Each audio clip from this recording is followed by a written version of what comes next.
Vous êtes branchés sur la radio Campus Unikin, la radio du savoir, sur 107.6 MHz, votre radio. Bonjour à tous et bienvenue à ce journal présenté à la radio Campus sur 107.6 MHz. Au sommaire, comment résoudre le problème d'embouteillage à Kinshasa. L'université de Kinshasa propose quelques pistes de solutions. À cet effet, une conférence de presse a été organisée ce mardi 5 novembre au Sénat académique de l'UNIKIN. Vous suivrez le détail avec le recteur de l'université de Kinshasa, Jean-Marie Kayembe. Et aussi en prélude des États généraux de la justice en République démocratique du Congo, le ministre de la Justice et garde des Sceaux Constant Mutamba a fixé le point essentiel à retenir de ces assises prévues du 6 au 13 novembre 2024. Bonne condition d'écoute à tous et à toutes, la présentation Divine Mbala. Comme je l'ai dit au sommaire, comment résoudre la problématique des embouteillages à Kinshasa? L'université de Kinshasa a proposé des pistes de solutions innovantes à l'issue d'une conférence de presse du comité de gestion de cette institution tenue ce mardi 5 novembre 2024 au Sénat académique. Le recteur de l'UNIKIN, Jean-Marie Ntumba, explique l'essence de ces assises.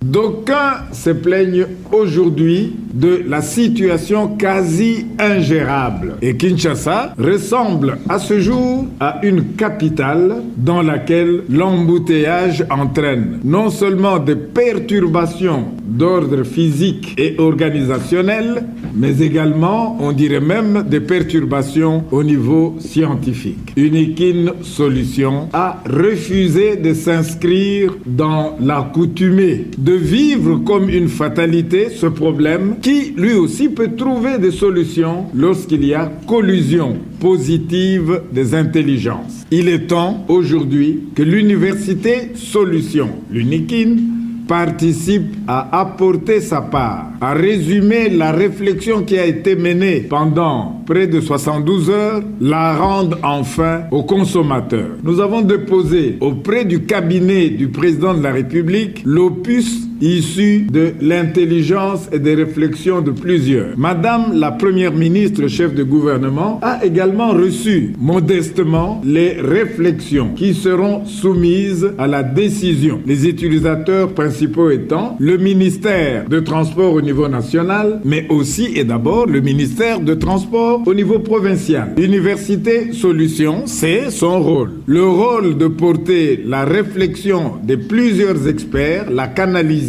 et la porter jusqu'au niveau du consommateur. C'est pour ça que nous sommes convaincus qu'il nous reste une très grande tâche qui est celle de la vulgarisation. À travers ces documents, la vulgarisation des différentes orientations qui seront soumises et qui attendent de manière tout à fait importante l'accompagnement de notre police nationale dans sa dimension de régulateur, mais tout en disant également que les usagers de la route, à partir du piéton, les conducteurs des motos, les conducteurs des véhicules, des engins lourds, etc., sont passés au peigne fin en ce qui concerne la part belle réservée au comportement de l'usager globalement de la route. Quant à Delphin Moadi, assistant à la faculté des sciences de la colline inspirée, identifie les causes de ces embouteillages. On l'écoute. Il était question de présenter nos recherches qui se sont basées sur la problématique des embouteillages dans la ville de Kinshasa. Partant de nos recherches, nous avons identifié d'abord les causes majeures, parce qu'il y a 6 causes majeures que nous avons identifiées par rapport aux embouteillages. Il y a aussi des causes mineures. Hormis d'avoir identifié, soit détecté ces causes majeures, nous avons aussi ressorti les conséquences de ces embouteillages-là. Hormis les conséquences, nous avons eu également à faire des propositions, parce que comme tout scientifique, lorsque vous diagnostiquez un problème, vous avez trouvé le problème qui est là. Maintenant, vous devez proposer des solutions. Qu'est-ce que vous proposez en scientifique? Nous avons eu à faire plusieurs propositions, notamment réaménagement, soit de réhabilitation des routes qui existent déjà, des routes existantes. Nous avons eu aussi à proposer la construction de nouvelles voies d'interconnexion qui peuvent relier 2 ou 3 communes. Parce que vous savez, la ville de Kinshasa, il y a une partie qui est urbaine, il y a une partie qui est non urbaine. Hormis ça, nous avons eu aussi à proposer l'installation, soit la mise en place des gares. Nous avons proposé 5 gares et puis des chemins de fer, mais aussi des voies fluviales.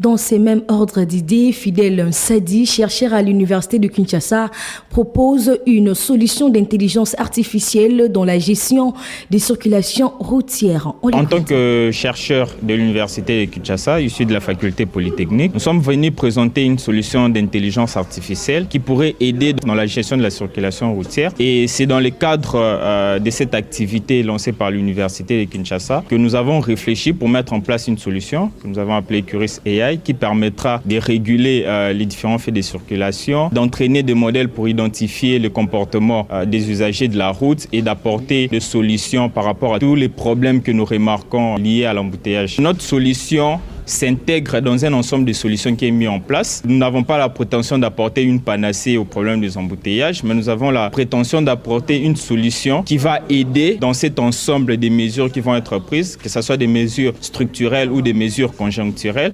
Le propos recueilli par Jonathan Kachama pour la Radio Campus. La liberté est garantie pour l'opposition politique qui est bien représentée dans les chambres parlementaires en République démocratique du Congo.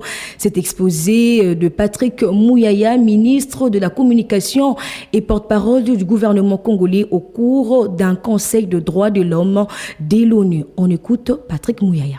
Ces libertés sont aussi garanties pour l'opposition politique dont les droits sont consacrés dans la Constitution et dans diverses lois de la République. C'est à ces titres que l'opposition est bien représentée dans les chambres parlementaires et le président de la République a plusieurs fois repris son engagement à voir le Parlement assurer l'effectivité du rôle de l'opposition conformément aux prescrits de la Constitution.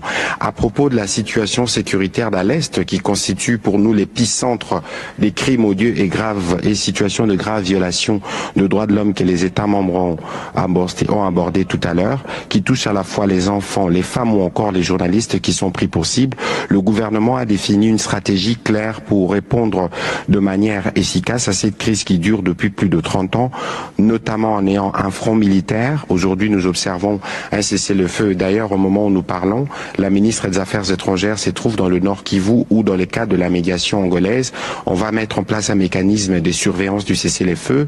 Évidemment, nous recourons à la diplomatie parce que nous estimons que les crimes odieux commis dans l'Est de la RDC doivent être punis et sanctionnés, mais aussi le front économique qui nous permet, entre autres, d'identifier l'une des raisons principales de ces conflits.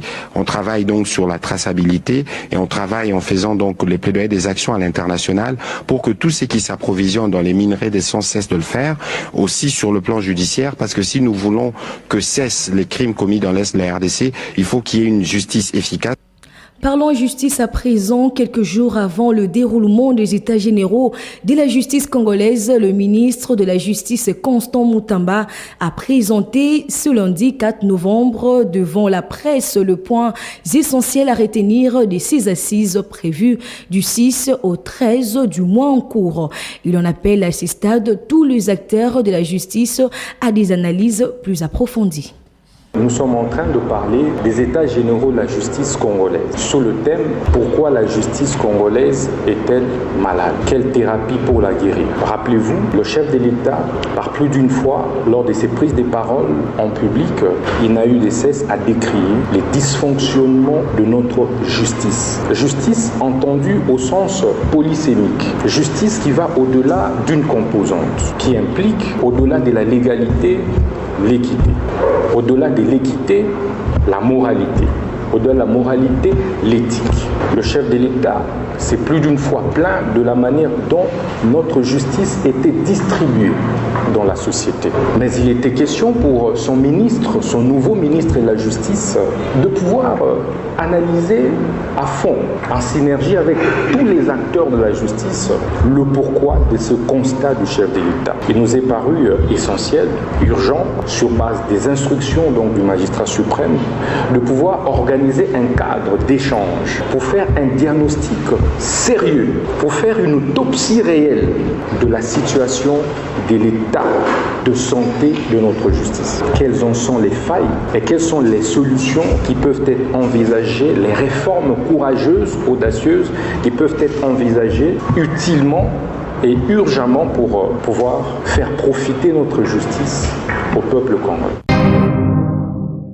Parlons santé pour boucler ce journal. La province du Sud Kivu a dépassé la barre de 12 000 cas confirmés des variants des singes, dont 11 433 des cas déclarés guéris, un taux de guérison de plus de 90% en un mois. Suivez cette explication de Jonathan Kachama. À ce jour, on dénombre 12 000 cas confirmés, dont 11 433 cas déclarés guéris, soit un taux de guérison de plus de 90%. Selon le docteur Claude Baïziré, chargé des communications à la division provinciale de la santé, les cas confirmés de monkeypox diminuent légèrement ces dernières semaines au Sud Kivu. Sur 100 malades testés, 73 sont déclarés atteints du monkeypox, soit un taux de 73% de positivité. Le cas continue à être rapporté, mais la vitesse a diminué. Pour le moment, seulement 639 malades sont suivis et 2 autres ont trouvé la mort au cours de la semaine épidémiologique, a-t-il déclaré. Il renseigne que la maladie est toujours là. Il invite la population à observer les mesures d'hygiène. Ici est de noter que toutes les 34 zones de santé qui comptent la province du Sud Kivu sont touchées par cette épidémie. C'est la fin de ce journal, mais avant de vous quitter, voici le rappel de titre. Comment résoudre le problème d'embouteillage à Kinshasa? L'université de Kinshasa propose quelques pistes de solutions. À cet effet, une conférence de presse a été organisée ce mardi 5 novembre au Sénat académique de l'UNIKIN. Vous venez de suivre le détail avec le recteur de l'université, Jean-Marie Kayembe. Et aussi en prélude des états généraux de la justice en RDC, le ministre de la Justice et garde de Sceaux, Constant Moutamba, a fixé le point essentiel à retenir de ces assises prévues du 6 au 13 novembre de l'année en cours. Ce journal a connu la cour rédactionnelle de Jean-Paul Mbouya Koutoumissa, Glodave Boloy, Jonathan Kachama à la réalisation, Emmanuel Boutella à la technique. Nous avons Sylvain Tchizungu sous la supervision de Luxen Kinounou, assisté par Caleb Ovungu. Restez branchés sur la 107.6 pour ne rien rater. Au revoir. Vous êtes branchés sur la radio Campus UNIKIN, la radio du savoir, sur 107.6 MHz, votre radio.